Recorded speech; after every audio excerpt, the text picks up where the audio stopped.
Hi there, I'm Peter Batt, and this is Fake News. Fake news, shooby-dooby-dooby-doo. Fake news, shooby-dooby-dooby-doo. Fake news, shooby-dooby-doo-boo. Shooby-dooby-dooby. Fake news, shooby-dooby-dooby-doo. Fake news, shooby-dooby-dooby-doo. Fake news, shooby-dooby-doo-boo. Shooby-dooby-dooby-bomb. Welcome. This is the first edition of Fake News, and we're having it filmed here at the Belgian Bar in Ramsgate on God's own Sunshine Isle of Thanet. Indeed. And today I'm joined by Amanda Hill. Hello, I live in the beautiful Westgate-on-Sea, and I work in marketing. I've been in marketing for about 3 years. So you practice the dark arts? I am the dark arts, Peter. So we're going to have to keep an eye on you. You then. are. I'll be marketing this. It's fine. Just okay. Joking. All right then. No. So yeah, don't worry about the background noise. The whole point of this is it's supposed to be real. This is not the BBC. Okay, this is supposed to be as if we're sort of talking down a pub, which indeed we are. We are physically in a pub in the Isle of Thanet. Yes, indeed. Okay. So, happy days. So without much more ado, what is our first story? So I picked today's first story. I picked it from The Guardian with the headline, UK Attorney General in bid to block case against Tony Blair over the Iraq War. Okay then. So why is this important to you then? So for me, essentially, I remember the time where the biggest protests in mankind's history happened, when the world basically stepped outside and said we don't want to go to war with Iraq.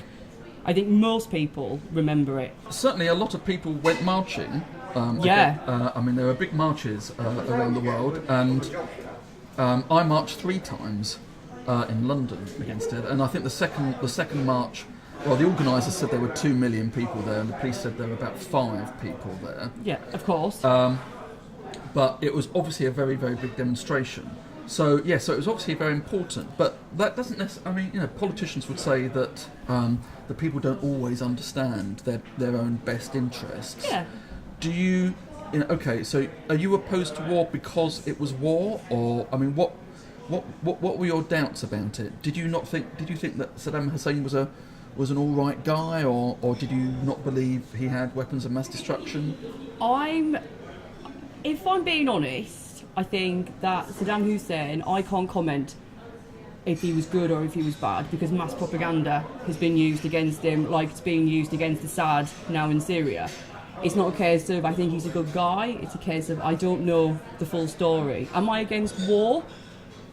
If it's for profit, essentially, and for gains of people who want to have lucrative oil resources and get Federal Reserve banks in their country, then yeah, I'm completely opposed to it.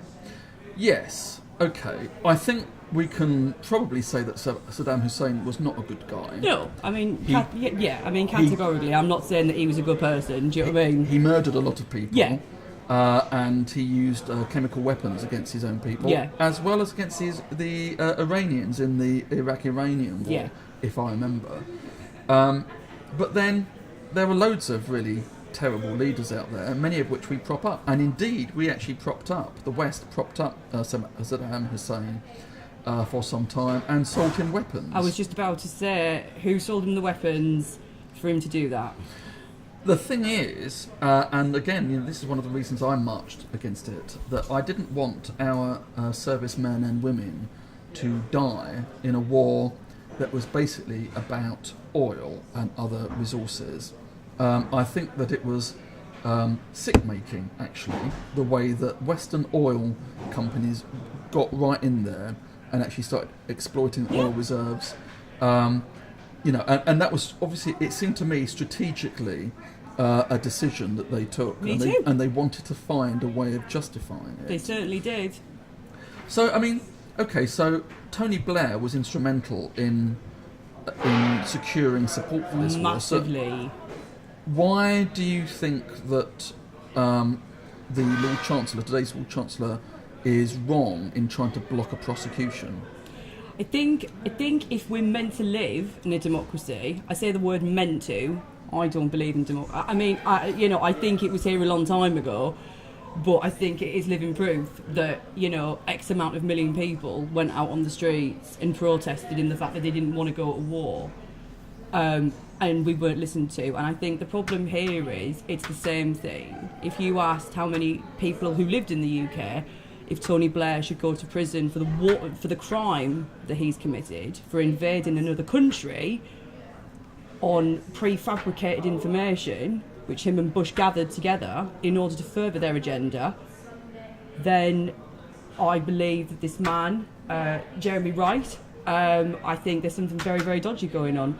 For him to reject it completely, not to even read it, not to fundamentally do anything about it, just we don't want to talk about it, we don't want to have anything bad basically said about Tony Blair and the crimes that he's committed. Oh, well, that's not quite what he's saying. For my reading of this is that he's saying that there's no legal grounds for this. Basically because he's there's a campaign group that wants him prosecuted on the charge of aggression. Yes. Aggression is a charge in international law, but it's not in UK domestic law. Yeah. And so the Lord Chancellor, what's his name again? Jeremy Wright. That's him, Jeremy Wright, QC. QC. Sorry, Jeremy. Is saying that there are no provision under UK law. No. Whereas actually the previous, the Lord Chancellor, who was around at the time of the Iraq War, was saying that actually because it's part of international law, it's therefore automatically part of UK law. Yeah.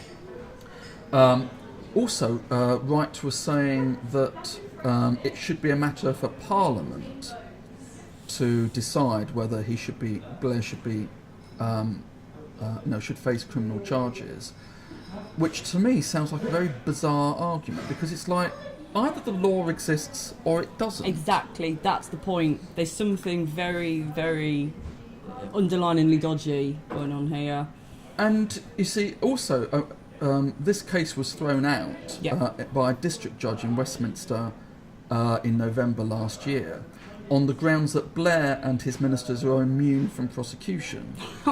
And part of the argument for that was that because if he was to be prosecuted, that would entail revealing information that's currently kept secret under the Official Secrets Act, which again is just an idiotic argument. Surely it's absolutely preposterous. Because it's preposterous. We're meant to live in a democracy. Information is meant to be free. Well, it's not just that. It's also our political leaders. Surely are not above the law.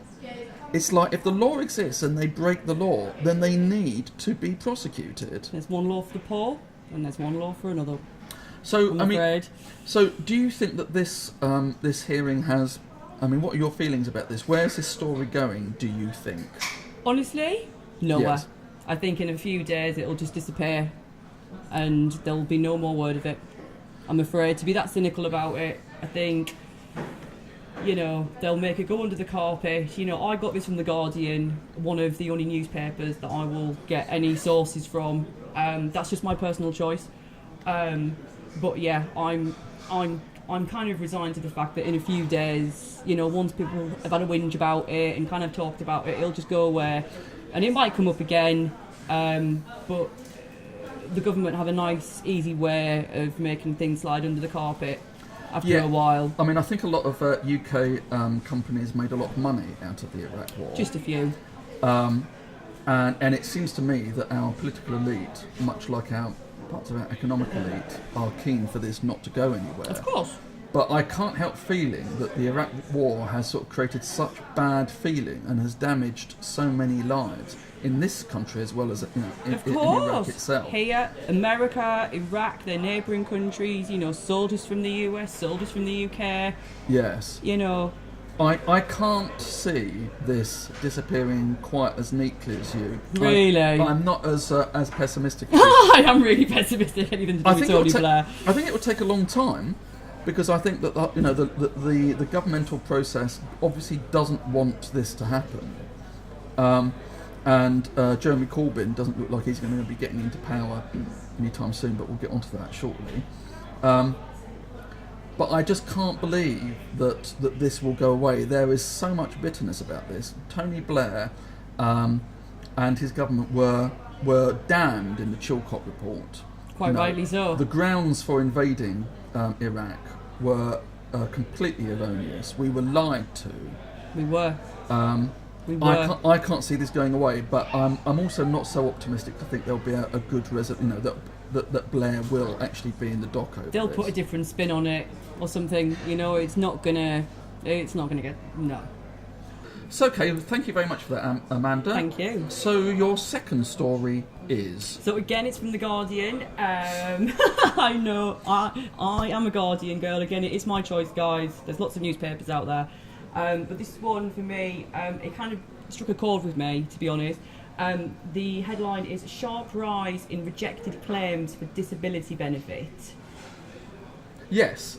So tell me about what this story is about then. So basically, they've seen a really sharp rise in the amount of disability claims that have been turned down in sort of the last 2 weeks.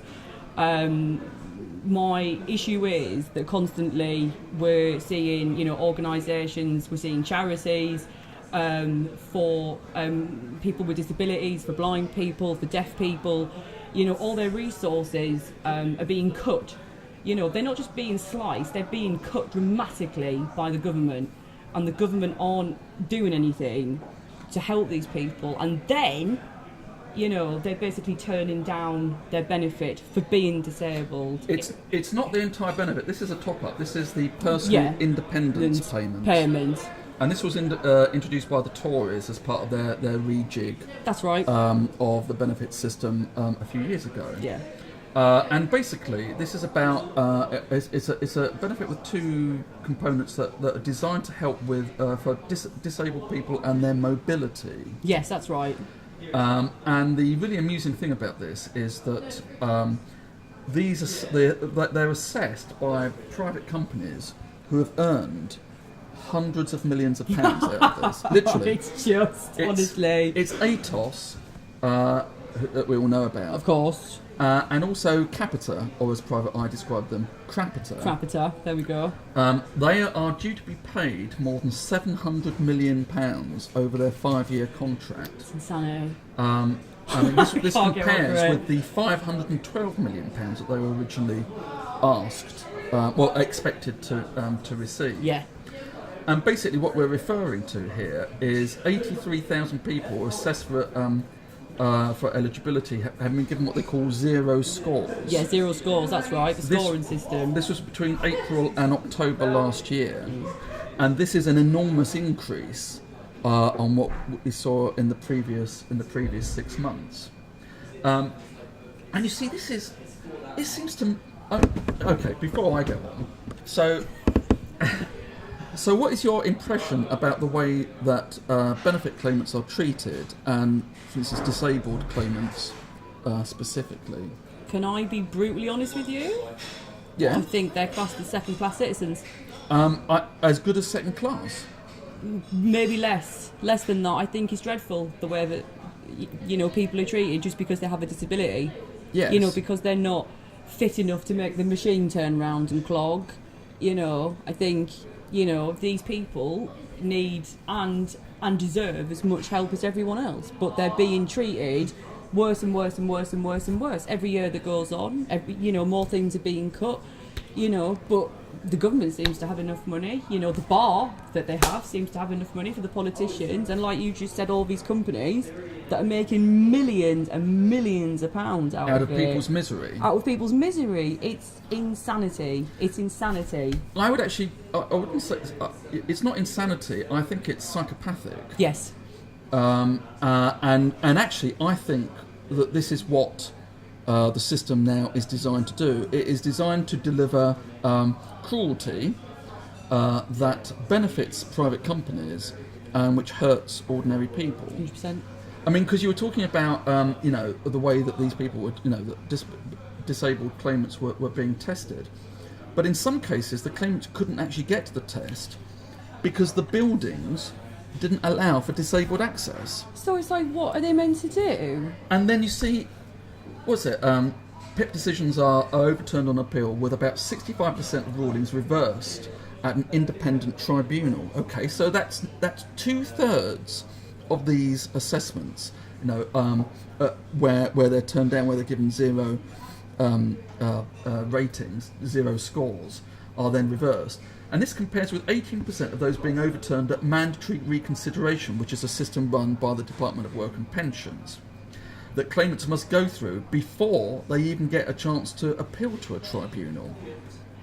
And then this is what The Guardian says, more than 160,000 people initially denied PIP have had the decision overturned since the benefit launched in 2013, according to the Department of Work and Pensions. So, I mean, personally, I think this is it's a disgrace, because it seems that disabled people and benefit claimants generally are just treated as a burden. They are also a captive market on which private companies can make a load of money. And 100%. you see, I think this goes to the heart of the big difference between social welfare and corporate welfare. Yeah. It's all right for corporations to make hundreds of millions of pounds out of this, but the government will actually refuse someone, I don't know how much money it is actually, sort of £50 a week, something like that. And that money will actually, or the loss of that money will make their lives a misery. It is just scandalous. And it seems to me that if you're old or disabled, or you just can't, you can no longer be in the work market, the jobs market, that you're just then cut off. You're just then completely forgotten. Because you're of no use to the big machine that keeps going. You're of no use to it. So people are disposable. Yes, they are. So anyway, do you have any? Where do you think this is going? Do you think that because you were saying that lots of people, you were saying to me before we started filming that lots of people have been talking about this. Can you see this as again a story which is going to fester on, or do you think that people are going to? I think this will fester on. I think more and more disabled people are having to come up to more and more battles that they face. But can you see any sort of political campaign to change this? Yeah. In the offing? I really hope so. Because otherwise disabled people and old people and blind people and deaf people will just be homeless on the side of the streets, because more and more benefits and more resources are going to get cut for them, and eventually it will be like, a dystopian Britain where they'll all just be outside begging for food. I don't see how it can sustainably carry on this way. I don't. Yes, yeah. I don't see how it can. The thing is, this is part of the neoliberal thing. This sort of franchising of public services. It's happened with rail services. It's happening with the NHS. Yeah. Private companies, corporations love public services because of the captive market, and they know they'll get paid loads of money by the government, and the government will actually also generally pay out more if they claim more. Yep. Or they can walk away from the contract. Of course. Okay, well, thank you for that. Thank you. Now, the third story is my choice, and I'm afraid, given what's happened today, it has to be the general election. Oh. Theresa May has called the election for a date in June, and basically her reason ostensibly for doing this is because of the opposition to Brexit, presumably within her own party as well as across the country. But it seems to me that it speaks to everything that is wrong with our political system at the moment. Yeah. They've chosen a time when Labour are in meltdown. And it's quite possible that Labour will experience some sort of wipeout across parts of northern England, Scotland, and many parts of the Midlands, actually. So it seems to me that at a time when Theresa May talks about us needing to be united to our post-Brexit future, it seems to me that they're trying to turn this country into a one-party state. They are looking at making, England, certainly in Britain generally, a perpetual conservative government. And there is no attempt anywhere to reflect the needs and aspirations of ordinary working people, even though Theresa May keeps talking about this. other than buying a house and further inflating this idiotic and sustainable house price bubble, which will burst and hurt loads of people. It seems to me that it's just another reason. It's just another thing that actually is quite depressing for anyone on the left, and it's completely cynical. I think massively cynical. One of the other things is, we're in South Thanet here. And this was one of the constituencies where the Conservatives were accused of spending too much on their election campaigns. And so under election law, it's a criminal offence, under election law, the election here of Craig McKinley should have been declared null and void and there'd be a new election. Well, there were at least 12 Conservative constituencies around the country which faced similar charges. And the thing is, had the Director of Public Prosecutions gone ahead and taken action, prosecuted, then basically the government would have lost 12 seats, and it would have also lost its majority. So it seems to me that there's probably quite a lot to this decision. One of them is to catch Labour while it's at its weakest, but it also nullifies all that stuff about having to sort of keep, cling on to power when it loses its majority. It just seems, It's utterly depressing. Well, it is depressing, and to think that the election 27, so it'll be 2022 potentially before the next election. This country is going to be cast post-Brexit as a Tory monoculture of a state, where the state itself, as we've discussed before, is sort of becoming ever more residual, and we're going to be becoming more dominated by corporate interests, many of which I suspect donate to the Conservative Party. Of course they do. This is one millions. This is one for the old Tory Boys network. Yeah. And talking of which, the old boys club. Your final story. I thought that was great, by the way. Thank you, Peter. Okay. So my last story, again, is from The Guardian. The title is more than 90%. I am outraged by this, by the way. More than 90% of top mayoral roles Mayoral, forgive me. Mayoral roles. Do you know what? I've done that a couple of times. I knew I'd get it wrong, guys. Yeah. Likely to be held by white men. It is outrageous. Yeah, it's also not just the white men thing. Only 1 in 6 of the mayoralties are likely to go to women. Yeah, women, yeah. Just 7 of the 39 candidates are women. Yeah. And then on top of that, when these elected mayors take power, they then have a cabinet which is drawn from leaders and local politicians. Only 2 cabinet members are likely to be women, and only 1 from a black and ethnic minority background. I mean, I'm speechless and outraged at the same time. This is what The Guardian said. With 93% of the most powerful posts being controlled by men, these institutions risk magnifying the problems of representation that already exist in local government. And many of the new institutions will effectively be one-party states, with mayors held to account by their own party colleagues, which effectively means not being held account at all. At all, in any way. So, I mean, what do you think about this? How do you see this sort of like panning out? I honestly don't know. I think it's just an outrage. We're in 2017, and these figures are absolutely astronomical. They're out the roof. It's ridiculous to have 90% white men, and then basically the other 10% is fighting over black people and women, those roles. I don't understand, number one, how it's happened, and number two, how it's allowed to continue. Well, I think to happen. In terms of how it's happened, I think that the selection process and the way the system works, I think discriminates against women.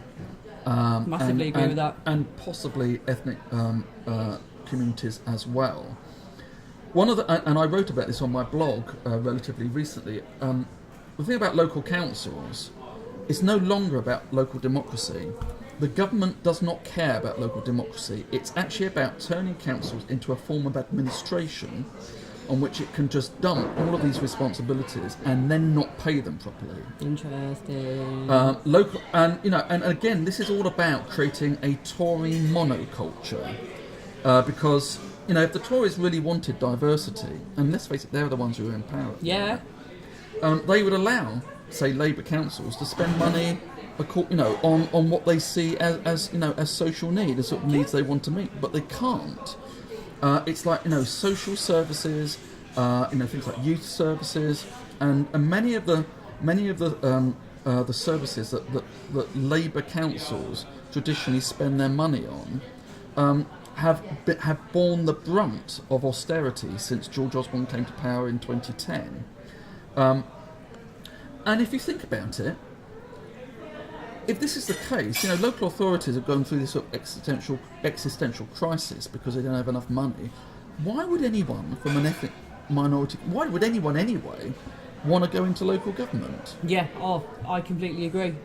I think, yeah, you've got to be a certain sort of... So, I mean, do you see this again? What sort of campaign or opposition do you think there should be to this? Can I be honest? None. I again, the same as the first story, I don't think anything will happen because of this. I think it's quite okay for me to say that, you know, black people are treated like second-class citizens still worldwide, not just in this country, but worldwide.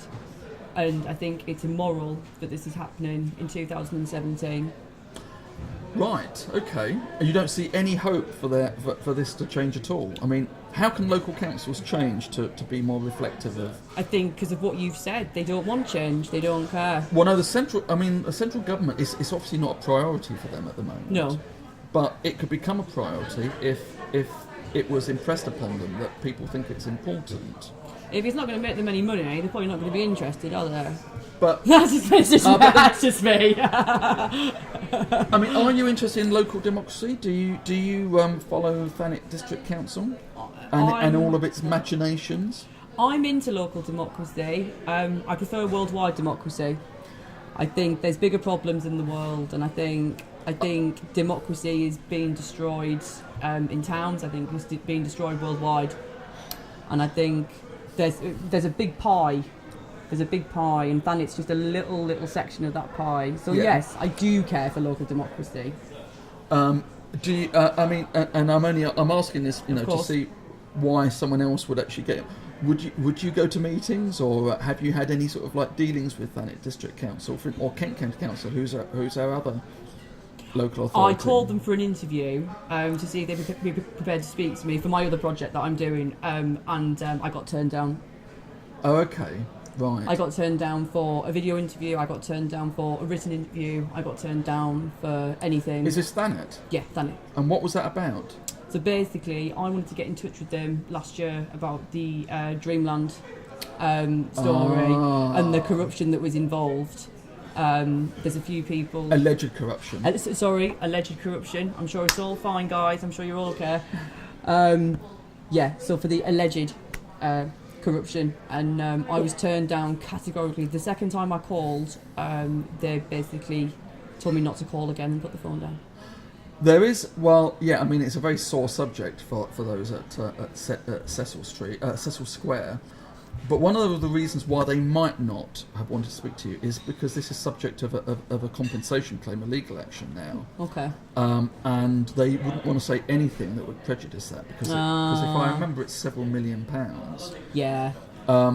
So that may actually be the reason, but giving them some I'm credit. sure it'll turn up. Anyway, Amanda, thank you very much for your time. Thank you.